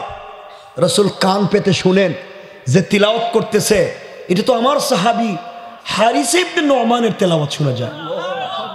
জিবরাইলকে বলছেন জিবরাইল ওটা তোমার গরীব সাহাবী, ছোট মানুষ, হারিস ইবনে নোমান ক্ষেত খামার করে, ওর তেলাওয়াত শোনা যায়। আল্লাহ জিব্রাইলকে বলছেন, জিব্রাইল আমার বন্ধুরে জানাও এটা সত্যি হারিস ইবনে নোমানের তেলাওয়াত। সুবহানাল্লাহ বলেন। আল্লাহ রাসূল জিজ্ঞাসা করছেন, আল্লাহ হারিস ইবনে নোমানের তেলাওয়াত আইলো কেমনে?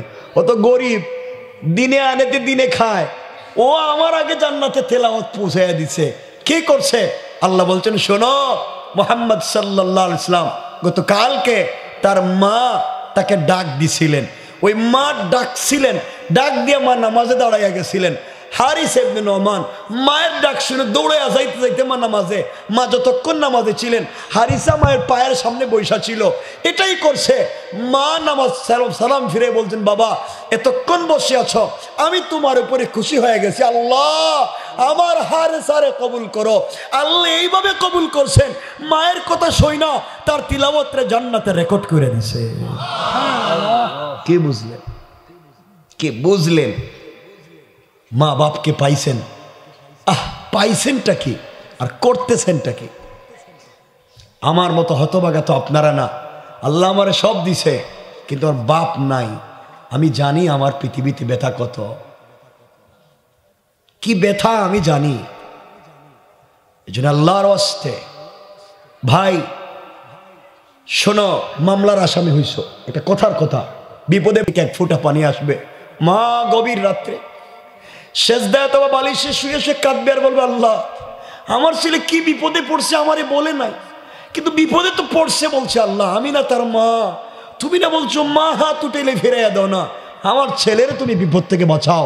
আল্লাহ রসুল বলছেন, মা বলবে সাথে সাথে দোয়া কবুল। সুবহানাল্লাহ বলেন। এই জায়গা ফেলে দিয়া কেমনি আমরা ভুল পথে যাই, শ্বশুর শাশুড়ি সব কিছু, ওরে বাবা কাপড় মিসিং কর, একবারে মিলাইয়া মিলে সেমিলার কাপড় শাশুড়ি শালা শালির সাথে মিলাইয়া দেয়, মা বাপকে 150 টাকা দিয়ে একটা কাপড়ও দেয় না, ঠিক কিনা বলেন? এগুলা নাই? বলেন নাই? বাপরে কই বুড়া, মারে কই বুড়া, আস্তাগফিরুল্লাহ। এই মা বাপের কারণে তুমি আর আমি দুনিয়া আসছি। এই জন্য দুহাত জোর করে বলছি, আল্লাহর ওয়াস্তে পৃথিবীতে কিছু হতে চাও, পৃথিবীতে কিছু হতে চাও, মা বাপের খিদমত। কি কথা বলে না কেন? মা বাপের। আচ্ছা বলেন তো, আমার সঙ্গে কয়েক মিনিট এভাবে কথা বলেন। ওই যে আপনাদের হয়তো অনেক ছোট ছোট বাচ্চা আছে, বাজার থেকে যাওয়ার সময় অনেক কিছু নিয়ে যান না, হাতে করে নিয়ে যান না? আপনার কি একবারও চিন্তা আসে না, আমি যখন ছোট ছিলাম আমার বাপ মনে হয় সেম আমার জন্য আনতো, সেম আমার জন্য এভাবে নিয়ে আসছে, আমি যেভাবে আমার বাচ্চার জন্য নিয়ে যাচ্ছি আমার বাপও আমার জন্য নিয়ে যেত। কিন্তু আল্লাহ তো কোরআনে বইলা দিছেন, কামা রব্বায়ানি সগীরা রব্বির হামহুমা কামা রব্বায়ানি সগীরা। আল্লাহ আমার ছোটবেলা আমার মা বাপ যেভাবে দেখছে, তুমি আমার মা বাপরে দেখো।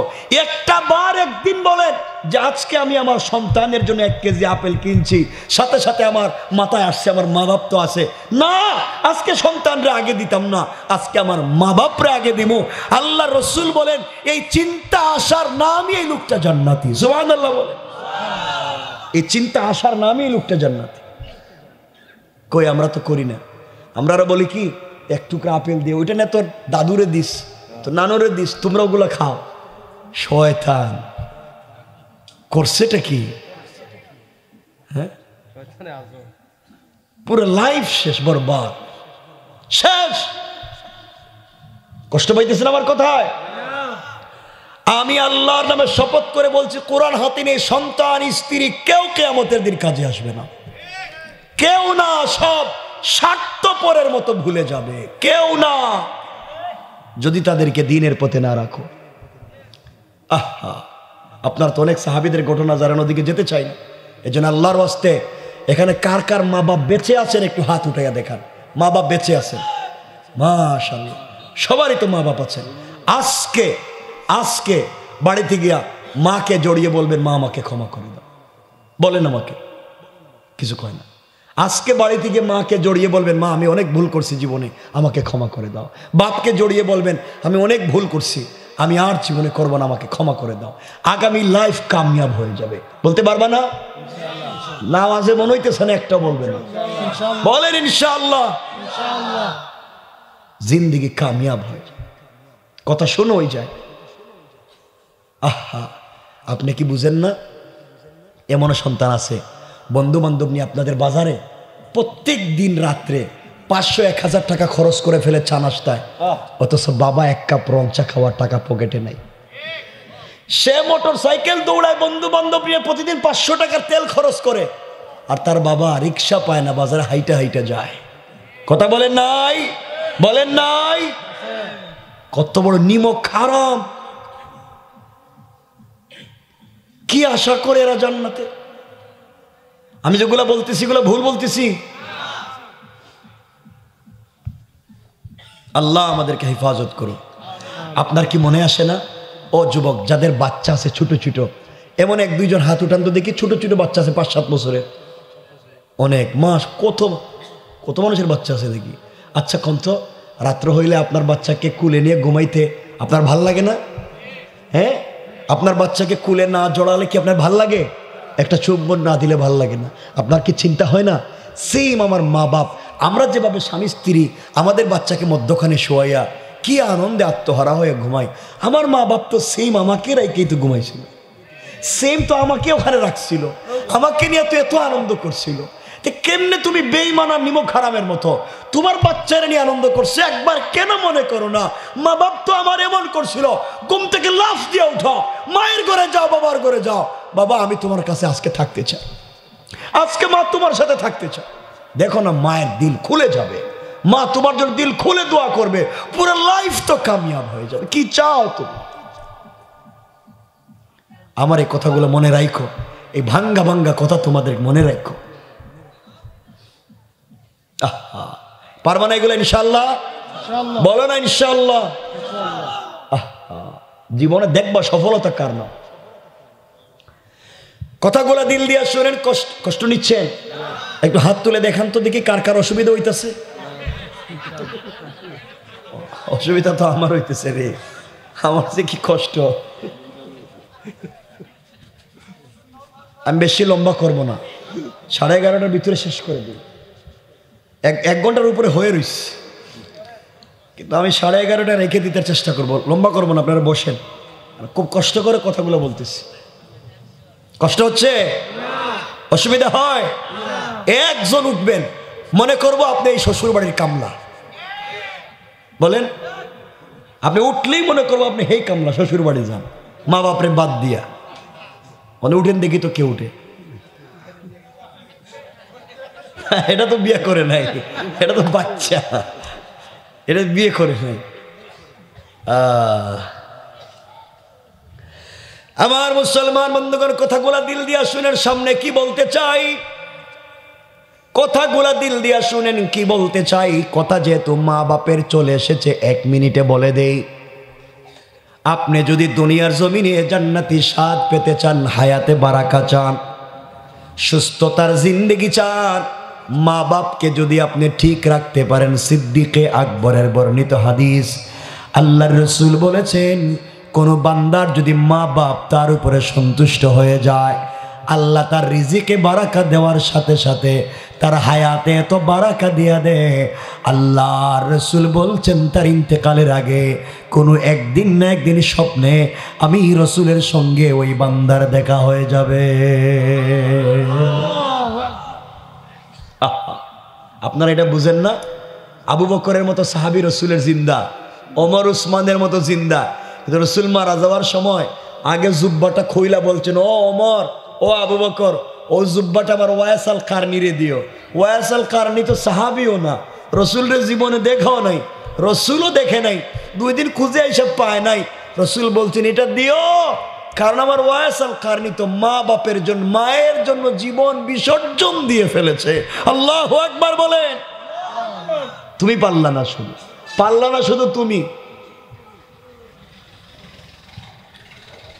আমার বন্ধুদের কথাগুলো দিল দিয়ে শুনেন। এবার কি বলতে চাই, যে কথার ভিতরে আমরা ছিলাম সংক্ষেপ করে দেই। রাসূল পাকের প্রিয় সাহাবী হযরত ওমরের জমানার যুবক, মনে আছে কালিমা পড়েছে, 800 থেকে 1100 মাইল দূরে তার বাড়ি। ওই যুবকটা কালিমা পড়ে মুসলমান হয়ে, কথাগুলো দিল দিয়ে শুনেন কি বলতে চাই। মোহাব্বত ভ্রাতৃত্ব কিভাবে মানুষকে সমাজে প্রতিষ্ঠিত করে, আমার মনে হয় এই কথাটা শুনলে পরিষ্কার হয়ে যাবে। এই যুবক চমৎকার পয়সা দিয়া একটা উট ক্রয় করেছে, একটা ঘোড়া ক্রয় করেছে। ঘোড়ার পিঠে সওয়ার হইয়া আল্লাহর রাসূলের রওজা জিয়ারতের জন্য বের হয়েছে। যুবকের মনে একটাই আশা, হারে রসুলকে তো দুনিয়ার জমিনে জিন্দা দেখি নাই, আমি রসুলের রওজার সামনে দাঁড়াবো আর বলবো, ইয়া রাসূলুল্লাহ, আমি যে তোমার পাগলা উম্মত, আমি যে তোমার আশিক, তোমাকে না দেখে তোমার চরিত্রের কথা শুনে কালিমা পড়ে মুসলমান হয়েছি। ইয়া রাসূলুল্লাহ, আবু বকরকে আপনি জড়িয়ে ধরেছেন, ওমর উসমান আলীকে জড়িয়ে ধরেছেন, আমি যে আপনার শরীরের কোনো সুঘ্রাণ দুনিয়ায় পাইলাম না, আমি যে কত পরে এসে আপনার ইন্তেকালের কালিমা পড়ে মুসলমান হইলাম। যুবকের আশা, আমি মদিনায় গিয়ে সালাম দিয়া বলবো, ইয়া রাসূলুল্লাহ, আমি আপনার পাগলা উম্মত, আপনার রওজায় এসেছি, আপনাকে আমি সালাম জানাই। আপনার কণ্ঠ থেকে সালামের জবাব না শোনা পর্যন্ত আমি কিন্তু বাড়িতে ফিরে যাব না, আমি আপনার রওজায় পড়ে থাকবো, আপনার কণ্ঠে একবার সালামের জবাব চাই। কথাগুলা শুনেন। এইভাবে মনে বড় আশা নিয়ে যুবক মদিনা থেকে 811 মাইল দূর থেকে সফরে বের হয়েছে। 3-4 দিন সফর করার পরে মদিনার রাস্তায়, মদিনায় যাওয়ার আগে যুবক ক্লান্ত পরিশ্রান্ত হয়ে গিয়েছে। একটা রাস্তায় তার উট অথবা ঘোড়াটাকে একটা গাছের গোড়ায় রেখে দিয়ে সে গাছের গোড়ায় বিশ্রামে লেগে গিয়েছে। লম্বা সফর, মদিনায় যাব, তার মনে কত আশা। যুবক চিন্তা করো, আহারে জীবনে মদিনায় যাই নাই, এই মদিনার অলিতে গলিতে আমার প্রিয় হাবিব তার পা মুবারক দিয়ে হাঁটছে, আমার রাসূল মদিনায় হাঁটছে।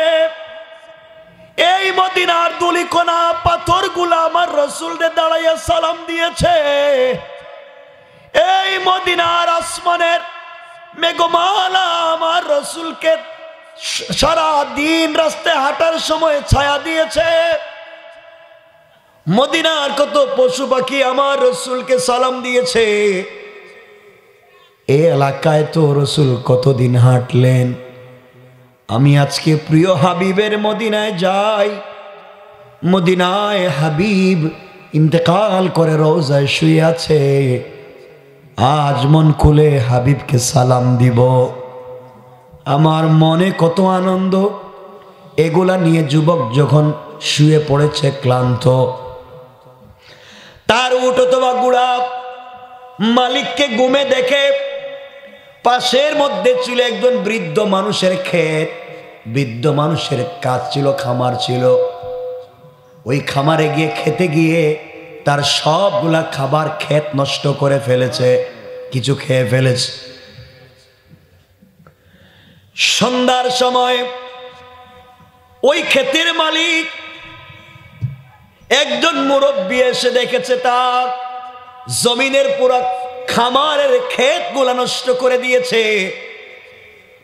একটা উট অথবা ঘোড়াকে তার জমিনে পেয়েছে, হাতের মধ্যে লোহার মুগুর দিয়ে আঘাত করে করে উট অথবা ঘোড়াটাকে সে হত্যা করে ফেলেছে রাগে।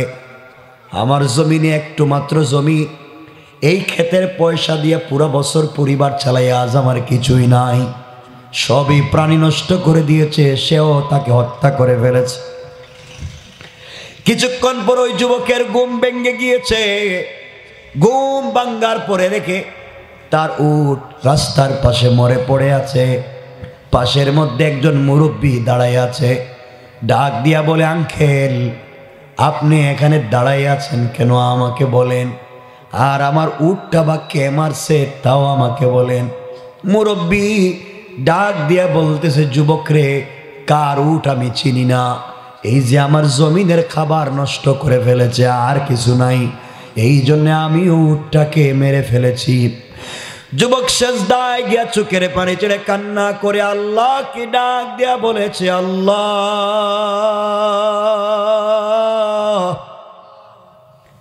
আমি না উট ক্রয় করেছিলাম, মদিনায় যাব, রসুলের রওজা জিয়ারত করব, এই মনে বড় আশা। আজ আমার উট মেরে ফেলেছে, আমি কেমনে যাব? যাওয়ার যে আর কোনো বাহন নাই। আমি কি রসুলের রওজায় জীবনে একবারও সালাম দিতে পারবো না? আমি কেমনে জীবন চালাই? আমি না রসুলের রওজায় যেতে হবে। যুবক কানতে কানতে মুরব্বির হাত থেকে লোহার গদা মুগুর এনে মুরব্বিরেও আঘাত করে করে জায়গায় মেরে ফেলছে। কারণ সে আশেক, তার ভিতরে বড় আবেগ। তুমি আমার উট মারছো, আমি কেমনে মদিনায় যাব? কি আশেক, রসুলের প্রতি কি ভালোবাসা! কিছুক্ষণ পরে তার হুঁশ এসেছে, আমি কি করলাম? উটের বদলা তো মানুষ হত্যা করা যায় না, আমি কেমনে উটের বদলা একজন মানুষকে হত্যা করলাম? মানুষ হত্যা করে তো প্রিয় হাবিবের কাছে গেলে কোনো লাভ নাই। নবীজি যদি বলে, ও আশেক, অন্যায়ভাবে উটের বদলা একজন মানুষকে মারছো, তুমি কেন আমার কাছে আইছো? তোমার কোনো শাফাত সুপারিশ নাই। ও বাইরে, এই 15-20 বছরে বাংলাদেশে কত মানুষকে বিনা অপরাধে ক্রস ফায়ার দেওয়া হলো, কত মানুষকে গুম খুন করা হলো, কত মানুষকে মায়ের কুল থেকে নিয়ে হত্যা করে ফেলেছে। আল্লাহর আদালতে বিচার দিলাম, সবগুলার বিচার একদিন হবে, কোন ঠিক কিনা? আমার বন্ধুগণ, যুবক চিন্তায় পড়ে গেছে, করলাম কি? না না, আমি এখান থেকে পলায়ন করব না। আমি যদি পলায়ন করি, কেউ পৃথিবীর আমাকে ধরতে পারবে না। এই মুরব্বির বিচারও আমার উপরে কেউ করতে পারবে না। কিন্তু আজ না হয়ে কাল তো মরলে আল্লাহর আদালতে দাঁড়াতে হবে। আল্লাহর সামনে থেকে তো পলায়নের সুযোগ নাই। যুবক সিদ্ধান্ত নিল, আমি পলায়ন করব না, আমি এখানে দাঁড়াইয়া থাকব। ওই বৃদ্ধ মানুষটার যদি কোনো সন্তান থাকে, সন্ধ্যার সময় যদি তাকে খুঁজতে আসে, আমাকে পায়, আমি তাদেরকে জানাইয়া দিব, আমি তোদের বাপকে মারছি, হত্যার বিচার তোমরা আমাকে হত্যা করো, আমার যায় আসে না। এরপরেও অপরাধের শাস্তি দুনিয়ায় পেতে চাই, আখেরাতে আল্লাহর সামনে অপরাধী হিসাবে দাঁড়াতে চাই না। সুবহানাল্লাহ বলেন না? কি চিন্তা যুবকের ভিতরে! বলতো, আমি করেই ফেলাইছি, দুনিয়া শাস্তি হয়ে যাক, আখেরাতে যেন বিপদে পড়া না লাগে। দুনিয়া তো কয়েকদিন, আখেরাত তো বহুত লম্বা, বিপদে পড়লে তো শেষ। কথাগুলা দিল দিয়া শুনেন কি বলতে চাই। এক পর্যায়ে সন্ধ্যার সময় মুরব্বির 2টা যুবক ছেলে সারাদিন বাবাকে খুঁজে না পাইয়া সন্ধ্যার সময় জমিনের কাছে এসে দেখে তাদের বাবা মরে পড়ে আছে, পাশে একটা উট মরে পড়ে আছে, কাছে একটা যুবক দাঁড়াইয়া দাঁড়াইয়া কাঁদতেছে। জিজ্ঞাসা করে, যুবক রে, আমাদের বাপ রে মারছে কে? কে মারলো? যুবক বলে, আমি মারছি। ওরা চিন্তা করে, মারলোতে পলায়ন করলো না কেন? এখানে দাঁড়াইয়া আছে কেন? ও যুবক, সত্যি তুমি মারছো? হ্যাঁ, আমি মারছি। তাহলে তুমি পলায়ন করলে না কেন? কই, না, আমি তোমরা 2 ভাইয়ের অপেক্ষা করতেছি, আমি বলে উটের বদলা তোদের বাপকে মেরে ফেলছি। এখন তোমরা এর বিচার যেভাবে চাইবে আমি সেভাবেই রাজি। সবাই তারা বলছে, চলো তোমাকে নিয়ে মদিনায় ওমরের দরবারে চলো, ওমরে যে বিচার করবেন সেই বিচারে রাজি। যুবক বলছে, ওমরের বিচারে তোদের বাবার বদলা যদি আমাকে হত্যা করে রে, আমিও এই মৃত্যুতে রাজি। এরপরেও মরার পরে অপরাধ নিয়ে মরতে চাই না। সুবহানাল্লাহ বলেন না? চিন্তা করেন, ইসলাম আর রসুলের ভালোবাসা। একটা যুবককে কেউ নাই, এরপর দাঁড় করে রাখাই দিছে। কয়, না, আমি ভাগবো না, আমি ভাগতে পারি না, আল্লাহর আদালতে তো জবাব দিতে হবে। চিন্তা করি, কথা কি বুঝতেছেন আমার? যুবকেরা বুঝো। এক পর্যায়ে এই যুবকটাকে সংক্ষেপ করে বলি উমরের দরবারে হাজির করা হলো। ওমর সকল সাহাবীকে মসজিদে নববীতে ডাকলেন। যুবকটাকে বললেন, তুমি তাদের বাপকে কি মারছো? কয় হ্যাঁ আমি মারছি। আবার জিজ্ঞাসা করলেন, মারছো? কয় আমি মারছি। কোনো সাক্ষী লাগবে না, আমি সাক্ষী দিচ্ছি আমি মারছি, আর কোনো সাক্ষী নাই। ওমর বলছেন, তুমি যেই কথা বলছো, তোমাকে যখন হত্যা করা হবে এটা কি তুমি জানো? এটা আমি জানি। তুমি জানো তোমাকে হত্যা করা হবে, এরপরও স্বীকার করছো। কেন স্বীকার করছো বলো? বলে, আমি একজন পাগলা আশেকে রসুল, আমি রসুলকে দিল থেকে ভালোবেসি। আমি নবীজিকে সালাম দেওয়ার জন্য একটা উট ক্রয় করেছিলাম, রসুলের রওজায় আসব। এই মুরব্বী আমার উটটা মেরে ফেলেছে, আমি সহ্য করতে পারি না, এই জন্যে মুরব্বীরেও আমি মেরে ফেলেছি। ওমর বললেন, তোমার উট মেরে ফেলেছে, উটের বদলা একটা উট দিয়ে দিলেই তো হয়ে যাইতো, তুমি কেন তাদের বাপকে মারছো? এখন তোমাকে তো মারা হবে। যুবক বলতেছে, ওমর আমাকে মেরে ফেলেন, আপত্তি নাই, কিন্তু আমাকে একটা মাসের সময় দিয়া দেন, আমি আমার বাড়িতে চলে যাই। আমি ইহুদিদের সঙ্গে কিছু বিজনেস করেছিলাম, লেনদেন বাকি আছে, ওগুলা মিটাইয়া 1 মাসের ভিতরে আপনার দরবারে হাজির হয়ে যাব। ওমর বললেন, ফাঁসির আসামিকে ছেড়ে দিলে আবার যে পাওয়া যাবে এর কোনো গ্যারান্টি নাই। তুমি যদি কোনো এই জায়গায় যাওয়ার আগে জিম্মাদার জামিন দিয়া যদি যেতে পারো, তাহলেই তোমাকে ছাড়া হবে। যুবক বলছে, খলিফাতুল মুসলিমিন আমিরুল মুমিনিন, এই মদিনায় আমার ভাই নাই, আমার যদি মায়ের পেটের একটা ভাই থাকতো, ভাই আমার জামিন হয়ে যাইতো, আমারে ছাইড়া দিত। মদিনায় যে আমার একটা ভাই নাই, মদিনায় যদি আমার বোন থাকতো, বোন ভাইকে এভাবে মরতে কখনো দিত না। ও খলিফা, মদিনায় যদি আজকে আমার বাবা বেঁচে থাকতেন, আমার বাবা কোনোদিন চাইতো না তার সন্তান এভাবে মরে যাক, নিশ্চয় আমার বাবা আমার জিম্মাদার হয়ে যাইতে। মদিনায় আমার বাবাও নাই। ও খলিফা, মদিনায় যদি আমার কলিজার টুকরা মা থাকতে, আমার মা কোনোদিন চাইতো না আমি এভাবে মরে যাই, মা জিম্মাদার হইতো।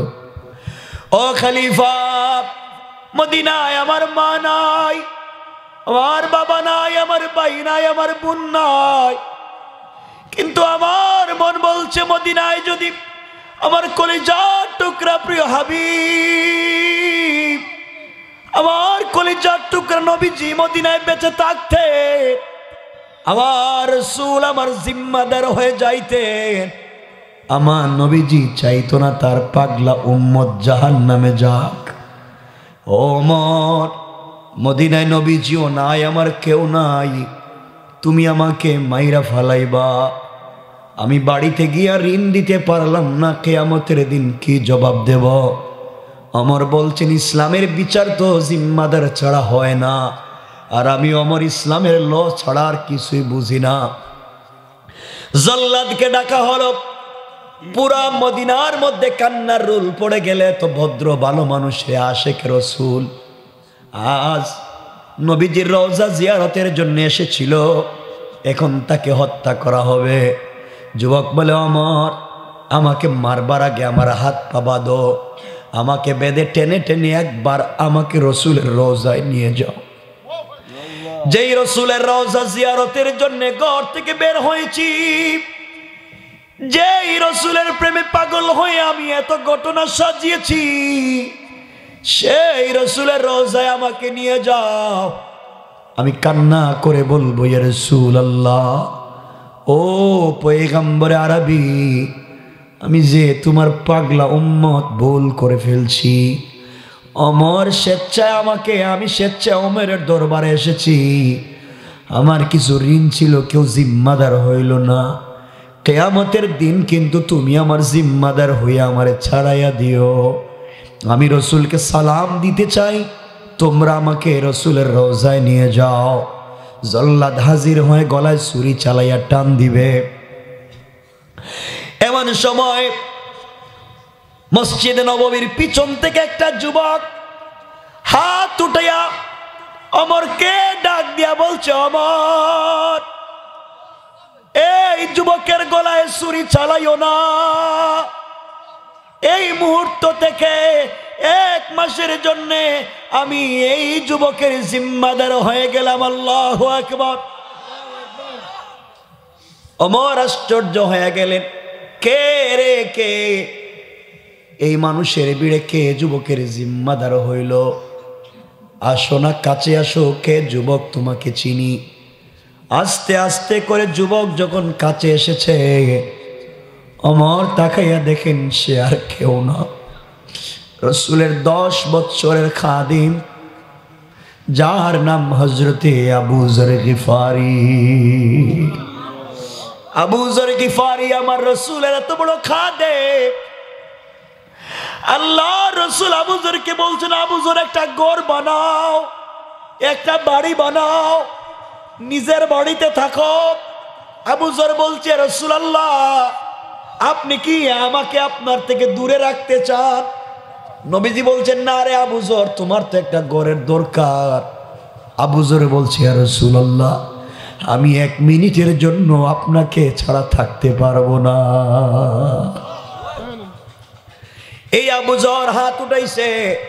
ওমর বলছেন, ভাই আবু যর, তুমি কি জানো এমন একটা অপরিচিত যুবকের জিম্মাদার তুমি কেমনে হইছ? যুবক যদি না আসে তোমাকে কিন্তু মেরে ফেলা হবে। আবু যর বলছেন, শোনো ওমর, রক্তের বন্ধনের প্রয়োজন নাই। আল্লাহর রাসূল বলছেন, আল মুসলিমু আখুল মুসলিম, এক মুসলমান আর এক মুসলমানের ভাই। ইন্নাল মুসলিমুনা ইখওয়া, এক মুসলমান আর এক মুসলমানের ভাই, রক্তের বন্ধনের প্রয়োজন নাই। আমি এই জন্য এই যুবকের জিম্মাদার হয়ে গেলাম। আল্লাহ রসুলের একটা হাদিসের উপরে আমল করলাম, তুমি যদি আমাকে মেরে ফেলো, যুবক যদি না আসে, কিয়ামতের দিন আল্লাহ রসুলের সামনে গলা কাটা নিয়ে হাজির হব। রসুল বলবেন, আবু যর, তোমার গলাটা কাটা কেন? আমি বলবো, ইয়া রাসূলুল্লাহ, আপনার একটা হাদিসের উপরে আমল করছি, এক যুবকের জিম্মাদার হইছে, ওমর আমাকে মারছে। ওমর, আবার আমার মন বলছে, এমন সময় রাসূল আমাকে রেখে দিয়া একা একা জান্নাতে যাবে না। সুবহানাল্লাহ, জোরে বলেন না।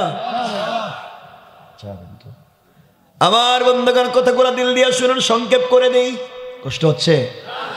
11:30 হয়ে গেছে, 1.25 ঘন্টা হয়ে গেছে কাছাকাছি।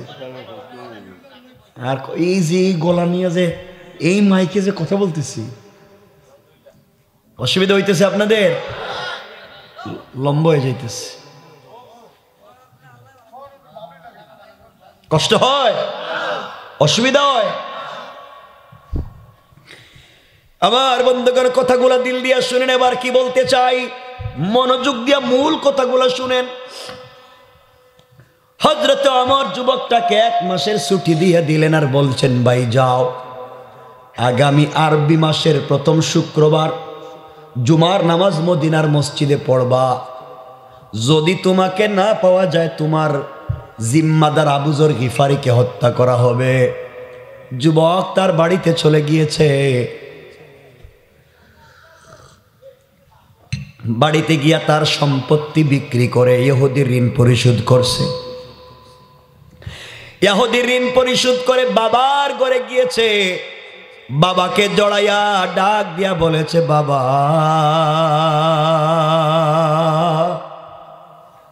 আর মনে হয় তোমাকে কোনোদিন আব্বা বলে ডাকতে পারবো না। আমি না একটা মানুষের অন্যায়ভাবে হত্যা করছি, আরেকটা বাইরে জিম্মাদার বানাইয়া আইছি মদিনায়। আমি না গেলে কিন্তু এই বাইরে মেরে ফেলা হবে। আমি পলায়ন করে থাকতে পারবো না। জনমের মতো শেষবার আমাকে বিদায় দিয়া কপালে একটা চুম্বন দিয়ে দাও। এই জীবনে তোমারে আর কোনোদিন আব্বা বলে ডাকতে পারবো না। এইভাবে বাবার কাছ থেকে বিদায় নিয়ে মায়ের কাছে গিয়ে মাকে জড়াইয়া ডাক দিয়া বলেছে, মা, ও মা, কতদিন রাত্রবেলা আমাকে ছাড়া তুমি কোনোদিন খাও নাই, আমার জন্য কত রাত অপেক্ষা করছো। ও মা, জীবনের শেষবার আমাকে খাওয়াইয়া দাও। আর তোমার হাতের খাবার তোমার সন্তান আর বলবে না। মদিনায় চলে যায়, আমাকে ওরা মেরে ফেলবে। মায়ের কাছ থেকে বিদায় নিয়া, বাবার কাছ থেকে বিদায় নিয়া যুবক যখন মদিনার পথে দামি একটা ঘোড়া কিনে ঘোড়ার পিঠে সওয়ার হয়ে দৌড়ায়। আমার বন্ধুগণ, এদিকে মদিনায় জুমার টাইম হয়ে গিয়েছে। জুমার সলাতে খুতবা দিতে ওমর দাঁড়াইয়া মসজিদে খুঁজে যুবকরে পায় না। ওমর খুতবার মধ্যে কান্না করে ডাক দিয়া বলেছে, আল্লাহ,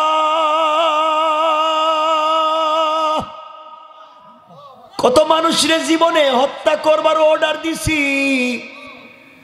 আজ আমি কেমনে তোমার হাবিব বন্ধুর বন্ধু আবু যরকে হত্যার অর্ডার নামাজের পরে দেওয়া লাগবে? কেমনে আমি তোমার হাবিবের সামনে দাঁড়াবো? আমার যে দাঁড়াবার আর কোনো সুযোগ নাই। আল্লাহ, কি বিপদে পড়ছি, আমি তো কিছুই বুঝি না। নামাজ শেষ হয়ে গিয়েছে, পুরা মসজিদ ভরা হল রুম। বলছেন, আবু যর কাছাকাছি আসো।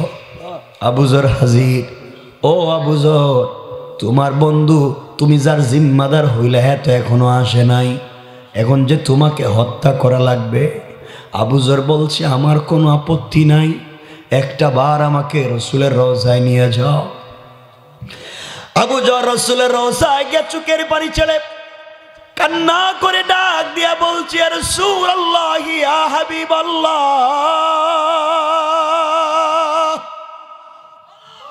ও পয়গম্বর, আমি না তোমার পাগলা সাহাবী আবু যর, তোমার খাদেম, আমাকে ওমর মেরে ফেলবে, কিছুক্ষণ পরে আমাকে হত্যা করা হবে। ইয়া রাসূলুল্লাহ, মৃত্যুর পরে যেন আপনারে না হারাইয়া যায়, আপনারে ছাড়া যে আমার পৃথিবীতে একটা দিন চলে না, আপনারে হারাইয়া আমি পৃথিবীতে বাঁচতে চাই না। আপনি মারা গেছেন, আমার আর সহ্য হয় না, আখিরাতে আপনারে হারাতে চাই না। কান্না করে আবু যর বাড়ি থেকে সবার কাছ থেকে বিদায় নিয়ে আসে। পুরা মদিনায় যেন কিয়ামত কায়েম হয়েছে। মদিনার নারী পুরুষ গাছপালা সবাই আবু যরের জন্য কান্দে। আবু যরের মতো ভালো মানুষ আর নাই। আমার কেমনে আজকে আবু যরকে মারবে?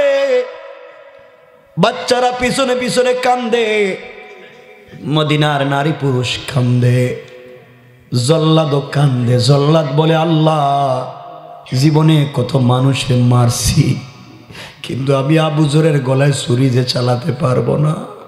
এটা যে রসুলের কলিজার টুকরা খাদেম, কিন্তু আমার কি করার? ওমর যদি অর্ডার করে আমাকে তো মেরে ফেলা লাগবে। ওমর কান্দে আর বলে, আল্লাহ, আমার যে কিছু আর করার নাই, ইসলামের আদালত তো কায়েম করতে হবে। ওমর এবার রসুলের রওজায় গিয়ে কান্দে আর বলে, ইয়া রাসূলুল্লাহ, একটা বার বলো, ওমর আজকে বিপদে পড়ে গেছে, কেউ নাই, তুমিও নাই, তোমার ওমর আজকে কার কাছে যায়?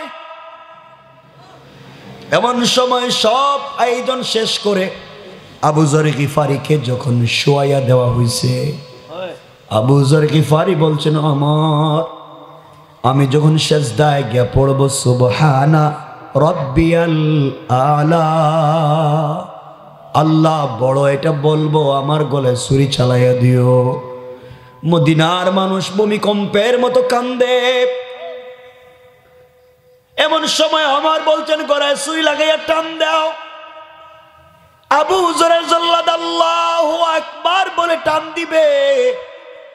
এমন সময় তাকাইয়া দেখা যায় মদিনার দুলুবালু আসমানের দিকে উঠাইয়া আউলাকে সে পাগল বেশে দ্রুত গতিতে একটা ঘোড়া দৌড়াইয়া যুবক চিৎকার করে বলছে, ওমর, আবু যরের গলায় ছুরি লাগাইও না। আমি যুবক হাজির হয়ে গিয়েছি, আমি যুবক হাজির হয়ে গিয়েছি। যুবক হাজির হয়ে গিয়েছে, গোড়ার থেকে নামছে ধুলো বালুতে ভরা। ওমর, আমার আসতে দেরি হইছে। মা আমাকে বিদায় দিতে চায় না, বাবা আমাকে বিদায় দিতে চায় না, জীবনের শেষ বিদায় কেউ আমাকে ছেড়ে দিতে চায় না। তোমার কাছ থেকে 1 মাসের সময় নিয়েছি,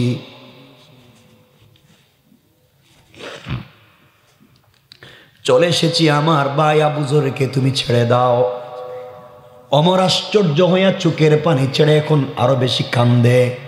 আয় আল্লাহ, যেই যুবকরে চিনি না, জানি না, ঘরবাড়ি জানি না, 1 মাসের ছুটি দিয়া দিলাম, কত বড় পাক্কা ইমানদার। ও আবার নিজের গলা কাটাইতে হাজির হইয়া গেছে। আল্লাহ, ও তো আমার চাইতে বড় ইমানদার, ও তো আমার চাইতে বড় আশেক রসুল, যার বাড়ি ঘর চিনি না, গলা কাটাইয়া দিতে আমার দরবারে হাজির হয়ে যায়, এর গলায় কেমনি আমি ছুরি চালাই? হযরত ওমর তো বিপদে পড়ে গিয়েছে। যুবক এসে বলছে, আর দেরি করা যাবে না। রসুলের রোজায় গিয়ে কান্দে আর বলে, ইয়া রাসূলুল্লাহ, এই যে আওলাকে সে পাগল বেশে তোমার পাগলা তোমার দরবারে দাঁড়াইছে, আর জীবনে সালাম দিতে পারবো না, আর তোমার দরবারে দাঁড়াইয়া সালাম দিতে পারবো না। ওমর আমাকে এখন হত্যা করবে। ওমর যুবকটার এক বুকের সঙ্গে জড়াইয়া কান্দে আর বলে, আল্লাহ, এত ভদ্র, এত আমানতদার, এই ইমানদার ছেলেটারে আমি কেমনে মারি? কিন্তু আমার যে ইসলামের বিধান কায়েম করতে হবে। সবাই মিলে পুরা মদিনার মানুষ বলতেছে, এই যুবকটারে মারা যাবে না, এর মতো ইমানদার আর নাই। কিন্তু ওমর তো দ্বীনের বিধান কায়েম করবে। যুবক শুয়ে পড়েছে, সংক্ষেপ কথা, যুবক শুয়ে পড়ে সুবহান রাব্বিয়াল আলা বলতেছে। জল্লাদ কান্দে আর বলে, আল্লাহ, কি বিপদে পড়লাম, এত বড় পরীক্ষায় তো আর পড়ি নাই, এই যুবক রেবার কেমনে কাঠি? যুবক তো আমার চাইতে আরো বড় ইমানদার। যুবকের গলায় ছুরি চালাইয়া টান দিবে, মদিনায় ভূমিকম্প দিয়া সকল মানুষেরা হাউমাউ করে কান্দে। এমন সময় ওই মৃত ব্যক্তির 2 ছেলে, যে 2 ভাই ওমরের কাছে বিচার দিছিল, দাঁড়াইয়া গেছে। আল্লাহু আকবার, আরো জোরে বলেন। 2 ভাই দাঁড়াইয়া ওমরকে বলছে, ওমর খবরদার, এই যুবকের গলায় জল্লাদ ছুরি চালাইও না। আল্লাহু আকবার। আমরা 2 ভাই এতদিন পর্যন্ত বিচার চাইছি, যেই যুবক নিজের গলা কাটাইয়া দিতে আসছে রে, সে এত বড় আশেক রসুল তো আমরাও হতে পারি নাই। আমার বাবাকে সে এমনি এমনি হত্যা করেছে, হয়তো ভুলে হত্যা করে ফেলেছে। এই মুহূর্তে আমরা 2 ভাই এই যুবকটাকে মাফ করে দিলাম। বাকি জিন্দেগি ওই যুবকটারে আমাদের ভাই বানাইয়া 3 ভাই একসাথে আল্লাহ রসুলের সামনে কিয়ামতের দিন দাঁড়াতে চায়। সুবহানাল্লাহ, জুড়ে পড়েন। কি ঈমান চিন্তা করুন, কি ঈমান আর কি রসুলের প্রতি ভালোবাসা চিন্তা করুন। আমরা কি ঈমান আনতে পারবো? এই ভালোবাসা তৈরি করতে পারবো? বলেন না ইনশাআল্লাহ। রসুলের প্রতি কি ভালোবাসা তৈরি করতে পারবো ইনশাআল্লাহ? আর লম্বা করতেছি না, 12:15 হয়ে গেছে, 12:15 হয়ে গেছে। 2 ঘন্টা আমার জন্য দোয়া চাই, আপনাদের জন্য দিল থেকে দোয়া থাকবে। আমি এতক্ষণ যা বলছি মনে থাকবে তো ভাই? খুব আবেগ নিয়ে ভালোবাসার থেকে কথাগুলো বলছি। আল্লাহ রসুলকে আমরা ভালোবাসবো, বলেন ইনশাআল্লাহ। আরো জুড়ে বলেন ইনশাআল্লাহ। রসুলের ভালোবাসা ছাড়া জান্নাতে যাওয়ার বিকল্প পথ নাই। এজন্য ভালোবাসা দিলে বসায়া দাও, মহাব্বত দিলে বসায়া দাও। আল্লাহ আমাদের সবাইকে কবুল করুক, এই এলাকার যুবক ভাইদেরকে কবুল করুক, সবাইকে আল্লাহ কবুল করুক।